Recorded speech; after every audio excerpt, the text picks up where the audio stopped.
नमस्कार. काळ जसा बदलतोय तसे आजारांचे प्रकारही बदलत आहेत. बदलत्या जीवनशैलीनुसार डायबिटीस असो, लठ्ठपणा असो, स्थूलत्व असो, ब्लड प्रेशर किंवा PCOD सारखे अनेकविध आजार आजकाल आपल्याला बघायला मिळतात आणि तेही अति जास्त प्रमाणात बघायला मिळतात.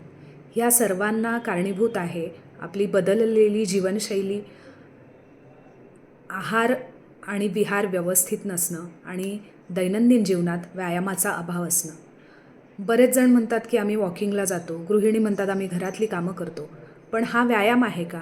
नाही. व्यायाम म्हणजे एक्सरसाइज आणि घरातली कामं म्हणजे ॲक्टिव्हिटी आणि एक्सरसाइज यामध्ये आपण फरक लक्षात घेतला पाहिजे. तर आज आपण बोलूयात एक्सरसाइजबद्दल. OPDला माझ्या बरेच जण येतात, PCODच्या खूप केसेस येतात आणि तरुण मुलीसुद्धा म्हणतात की मॅम आम्ही वॉक करतो, कधीतरी आठवड्यातून फ्लेक्झिबिलिटी थोडीफार करतो. तर हा व्यायाम होतो का? No, it is just a part of exercise. Walking जर तुम्ही करत असाल, तेही हळूवार चालीने मोबाईलवर बोलत बोलत, तर त्या वॉकिंगचा, चालण्याचा काहीच उपयोग नसतो. तर आज आपण बघूयात की व्यायाम म्हणजे नेमका काय असतो आणि तो कसा करायला पाहिजे. तर व्यायामामध्ये 3 प्रकार येतात. एक कार्डिओ एक्सरसाइज, एक आयसोटोनिक एक्सरसाइज आणि एक आयसोमेट्रिक एक्सरसाइज. तर कार्डिओ म्हणजे हार्ट. ज्या एक्सरसाइजने, ज्या व्यायामाने आपल्या हार्टचा रेट वाढत असतो, तो व्यायाम म्हणजे कार्डिओ एक्सरसाइजमध्ये गणला जातो. मग स्टेशनरी बाईक असेल जिममधली, ज्यावर आपण चालतो, त्यामध्ये हार्टचा रेट वाढतो आणि मग तो कार्डिओ प्रकारात मोडतो. एरोबिक एक्सरसाइजेस असतील, एरोबिक डान्स असेल, झुंबा असेल, ते कार्डिओमध्ये, जिथे हार्टचा रेट वाढलेला असतो. नंतर स्विमिंग एक्सरसाइजेस, वॉटर एक्सरसाइजेस ह्याही कार्डिओमध्ये येतात. तर आता हे कार्डिओ करताना बऱ्याच जणांना प्रश्न पडतो की जो हार्ट रेट आहे तो कितीपर्यंत वाढला पाहिजे. तर त्याचा एक फॉर्म्युला आहे. 220 वजा आपलं जे वय आहे, म्हणजे समजा आपलं वय 40 असेल, 220मधून 40 गेले 180. तर 180च्या 80% म्हणजेच साधारण 140पर्यंत, 136 ते 140पर्यंत आपला हार्ट रेट जायला पाहिजे, त्याच्यावर जायला नको.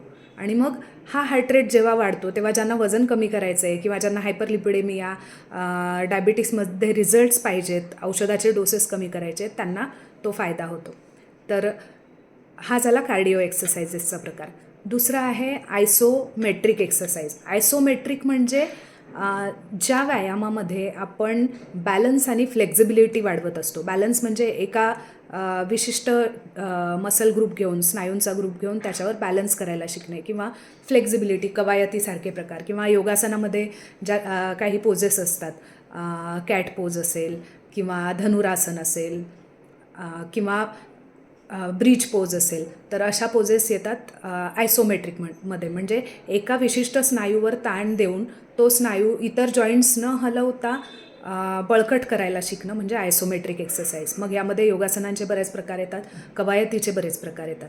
तर ह्या आयसोमेट्रिक एक्सरसाइजेस आपल्याला आयसोटोनिकसाठी, म्हणजे पुढचा जो प्रकार आहे, तिसरा प्रकार, त्यासाठी खूप महत्त्वाचे आहेत. कारण आयसोमेट्रिक एक्सरसाइजेसमुळे आपल्या मसलची, स्नायूंची स्टॅबिलिटी वाढत असते आणि आपला जो एन्ड्युरन्स आहे, जी ताकद आहे, स्नायूंची शक्ती आहे, बळकटी आहे, ती आयसोमेट्रिक एक्सरसाइजमुळे वाढते.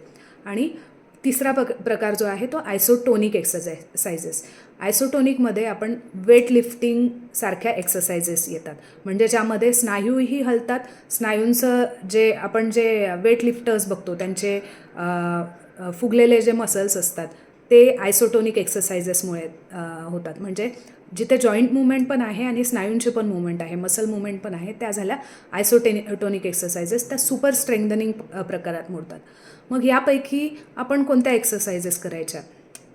तर सुरुवात जेव्हा आपण करतो तेव्हा आपण आयसोमेट्रिक एक्सरसाइजेसने केली पाहिजे, म्हणजे योगासनं, फ्लेक्झिबिलिटी, कवायतीसारखे प्रकार जे आपण बघितलेत.